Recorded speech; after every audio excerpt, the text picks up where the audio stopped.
Hi dear students, today we are going to start chapter 4 from class 11th, Landscape of the Soul, that has been written by Nutlai Trovorai। और प्यारे students, इसमें मैं आपको बता दूं कि इस चैप्टर को हम लाइन वाइज पढ़ेंगे, इसकी हिंदी एक्सप्लेनेशन देखेंगे and we will discuss hard word meaning of this chapter also. Then let's begin the story.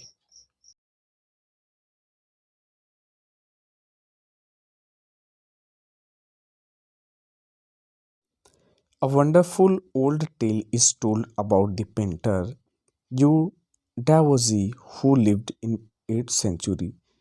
यह एक वंडरफुल स्टोरी है एक पेंटर की जिनका नाम यू डाओजी था, जो 8th सेंचुरी में यानी 8वीं शताब्दी में रहते थे। His last painting was landscape commissioned by the Tang emperor Xuanzong to decorate a palace wall. और उनकी लास्ट पेंटिंग जो थी वह एक लैंडस्केप थी जिसको टैंग एम्परर जुआनजोंग ने एक महल को सजाने के लिए बोला था या कहा था। The master had hidden his work behind a screen so only the emperor would see it. और जो मास्टर था उसने इस वर्क को यानी इस पेंटिंग को एक स्क्रीन के पीछे छिपा रखा था जिससे सिर्फ और सिर्फ एम्परर ही उसे देख सके। For a long while the emperor admired the wonderful scene, discovering forest, high mountains, waterfalls, cloud floating in an immense sky, men और hilly paths, birds and flight. और कुछ समय तक जो एम्परर था उन्होंने जो कि wonderful scene, discovering forest, high mountains, waterfalls, means whatever has been in that painting, just जो एम्परर था वो सारी चीज़ों को प्रेस करने में समय व्यतीत कर रहा था, प्रेस कर रहा था। लुक सर, सैड पेंटर, तभी पेंटर ने कहा, लुक सर, देखिए श्रीमान या हुजूर, in this cave at the foot of the mountain dwell a spirit. उसने उस पेंटिंग में बनी हुई एक माउंटेन की फुट यानी नीचे एक केव जो बनी हुई थी उसको दिखाया, उसकी तरफ इशारा करके बोला कि ड्वेल्स अ स्पिरिट, इस केव में एक स्पिरिट, एक आत्मा रहती है। The painter clapped his hands and entrance to the cave open. और जैसे ही पेंटर ने उस केव के सामने अपनी क्लैप किए यानी ताली बजाई, ऐसे ही तुरंत ही उस केव का एंट्रेंस यानी दरवाज़ा ओपन हो गया। The inside is splendid beyond anything words can convey. और अंदर की जो साइड थी, अंदर का जो दृश्य था बहुत ही भव्य, बहुत ही शानदार था जिसको शब्दों में बयान नहीं किया जा सकता था। Please let me show your majesty the way the painter entered the cave, but the entrance closed behind him, and before the astonished emperor could move or utter a word, तभी उस पेंटर ने कहा कि please let me show your majesty the way. तो painter ने कहा कि कृपया मुझे उस रास्ते को यानी अंदर जाने के रास्ते को दिखाने दीजिए। तभी वो पेंटर जो है कि केव में प्रवेश किया, और जैसे ही वह केव में प्रवेश किया वैसे ही उस केव का जो दरवाज़ा था वो बंद हो गया। और वो जो एम्परर था वह एक शब्द भी नहीं बोल सका तब तक कि वह पेंटिंग में पूरी तरह से गायब हो गई, अदृश्य हो गई। Not a trace of Wu Daozi brush was left and the artist was never seen again in this world. उसके बाद से वो जो यू डाओजी थे, जो पेंटर थे, उनका ब्रश लेफ्ट हो गया, उनका ब्रश या फिर वो दोनों में से कोई, ना ही उनकी पेंटिंग के ब्रश दिखे और ना ही वो पेंटर दिखे दोबारा। Such stories played an important part in चाइना's classical education. और इस तरह की स्टोरी का चाइना की क्लासिकल एजुकेशन जो है उसमें एक अहम भूमिका निभाती है। The books of Confucius and Zhuangzi are full of them. और जो कन्फ्यूशियस और जुआंगजी हैं, इनकी बुक ऐसी एजुकेशन से भरी हुई, ऐसी शिक्षाओं से भरी हुई हैं। They help the master to guide his disciple in right direction. और इस तरह से जो है कि ऐसी बुक जो है अपने डिसिपल को गाइड करने में, जो टीचर होते हैं, जो मास्टर होते हैं, उनके शिष्यों को गाइड करने में ऐसी बुक बहुत ही हेल्पफुल होती है, बहुत हेल्प करती है। Beyond the anecdotes they are deeply revealing of the spirit in which art was considered. और इस एनेक्डोट्स यानी ये उपाख्यान, एनेक्डोट्स का मतलब होता है उपाख्यान, यानी स्टोरी जो होती है, कहीं से ली गई कोई पुरानी स्टोरी जो होती है उसकी बात की गई है, उसको हिंदी में उपाख्यान बोलते हैं, यानी कहीं से ली गई स्टोरी। तो ये जो स्टोरी थी, ये कहीं से जो ली गई थी, इसकी जो स्पिरिट होती थी, इसके साथ साथ जो है वो उस स्टोरी की स्पिरिट के साथ साथ वो किस आर्ट से कंसिडर किया गया था, उसकी सच्चाई को भी वो बताते थे।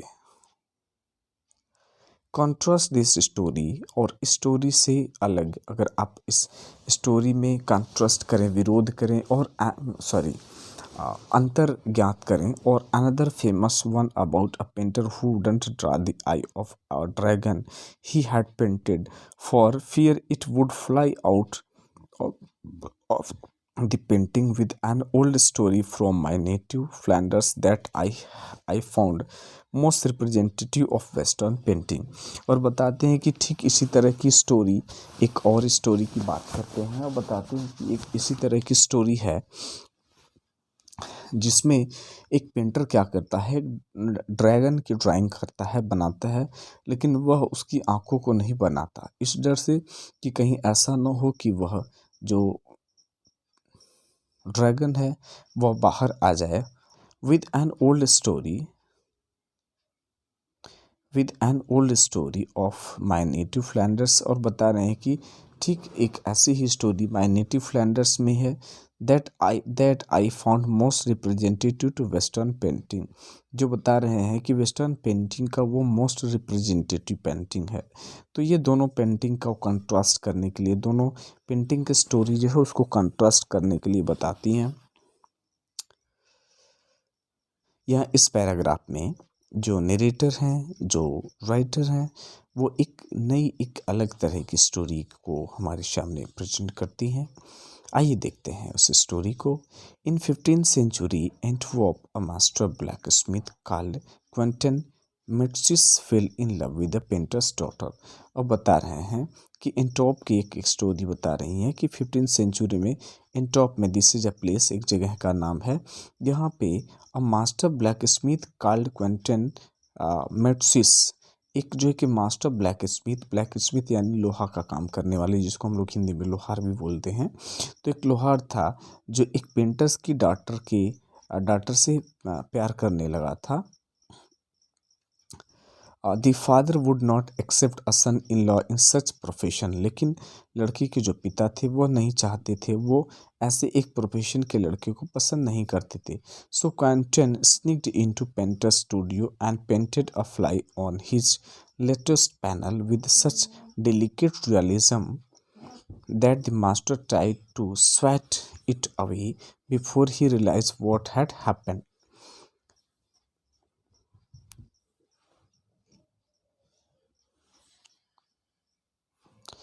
डेलिकेट रियलिज्म का मतलब पूरी तरह से वास्तविक प्रतीत होना, मालूम पड़ना। तो आइए इन लाइनों की व्याख्या को देखेंगे हम। तो सो Quentin sneaked into painter studio, इसलिए क्वेंटन जो था, वो जो ब्लैक स्मिथ था, वह जो है कि पेंटर की स्टूडियो में धीरे से चुपके से प्रवेश कर गया and painted a fly on his latest panel, और उसका जो लेटेस्ट पैनल था उस पर उसने एक फ्लाई को यानी मक्खी के चित्र को बनाया with such delicate realism that the master try to swat it, और वो इतनी वास्तविकता झलक रही थी उसमें कि मास्टर ने उस मक्खी को उड़ाना चाहा, हटाना चाहा। बिफोर ही रियलाइज्ड व्हाट हैड हैपेंड, तभी उसे महसूस हो गया कि यह कोई मधुमक्खी नहीं, यह मक्खी वास्तविक नहीं, बल्कि यह कोई पेंटिंग है। Quentin was immediately admitted as an apprentice into his studio, और क्वेंटेन को वहाँ पे एक अप्रेंटिस के रूप में रख लिया गया। अप्रेंटिस मतलब ट्रेनी लर्नर के रूप में रख लिया गया। He married his beloved and went on to become one of most famous painters of his age। और उसने अपनी बिलेवेड से शादी भी कर ली, और अब वह जो है कि अपनी एज का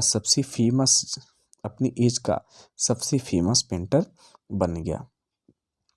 These two stories illustrate what each form of art is trying to achieve। और यह दोनों स्टोरी हमें बताती हैं कि ये दोनों स्टोरी कला से क्या प्राप्त करना चाहती थी। अ परफेक्ट इल्यूजनिस्टिक लाइटनेस, एक परफेक्टनेस। इल्यूजनिस्टिक मतलब जिसमें भ्रम भी हो लेकिन वो पूरी तरह से वास्तविक प्रतीत हो। तो ऐसी ही एक स्टोरी को वो जो है कि यूरोप की एक ऐसी हिस्टोरी को हमारे सामने रखते हैं। The essence of inner life and spirit in Asia, जो एशिया की स्पिरिट और उसकी इनर लाइफ का इसेंस है। इसेंस मतलब सार है, उसका मतलब है, उसका अर्थ है।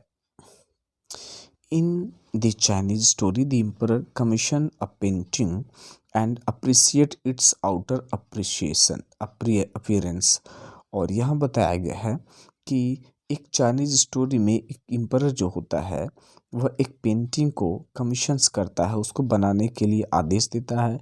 And appreciate it's outer appearance, और उसकी बाहरी अपीयरेंस जो होती है, लुक होती है, उसकी वो प्रशंसा करता है। अप्रिशिएट यानी प्रशंसा करना।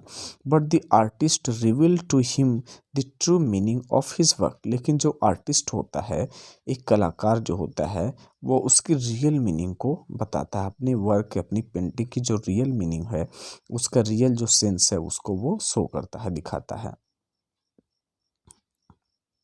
The emperor may rule over the territory he has conquered, but only the artist knows the way within। एक रूलर जो है, एक एम्परर जो है, वह अपनी टेरिटरी को कॉन्कर्ड कर सकता है, कॉन्कर्ड करके उस पर अपने शासन को चला सकता है, लेकिन एक आर्टिस्ट जो है उसके सारे तौर तरीकों को जानता है, यानी अपनी पेंटिंग के सारे तौर तरीकों को जानता है। ये दोनों में अंतर होता है। Let me show the way the Dao, a word that means both the path और the method and the mysterious work of universe. और let me show the way, और मैं आपको ये बता दूं कि तो डाओ का मतलब होता है, ये वर्ड है जिसका मतलब होता है मेथड और पथ, यानी रास्ता या फिर कोई तौर तरीका। And mysterious work of universe, और ये यूनिवर्स जो है, ये ब्रह्मांड जो है, इसका मिस्टीरियस, इसका जो रहस्यमय कार्य है, इसको भी वो बताता है, उसकी भी व्याख्या करता है। The painting is gone, painting समाप्त हो जाती है। But the artist has reached its goal, लेकिन आर्टिस्ट जो है अपने उद्देश्य पर पहुंच जाता है, अपने लक्ष्य पर पहुंच जाता है। बियॉन्ड एनी मटेरियल अपीयरेंस, बिना किसी मटेरियल्स के अपीयरेंस के, यानी बिना किसी चीज को, किसी सामग्री को दिखाते हुए।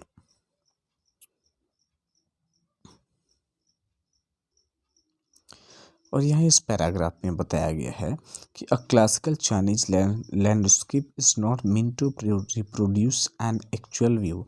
और जो क्लासिकल चाइनीज लैंडस्केप होती है, उसका ये मतलब नहीं होता कि वो एक्चुअल व्यू को, जो वास्तविक दृश्य है, उसको वो रिप्रोड्यूस करे, जैसे कि वेस्टर्न फिगरेटिव पेंटिंग में होता है।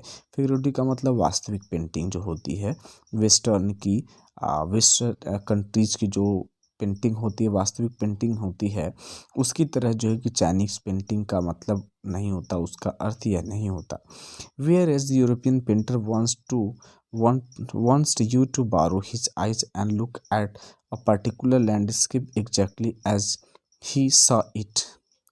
अब यहाँ पे बताया गया है कि जैसा कि यूरोपियन पेंटर यह चाहते हैं कि जैसे जिस प्रकार से उन्होंने पेंटिंग की, ठीक इसी तरह से आप उसको देखें।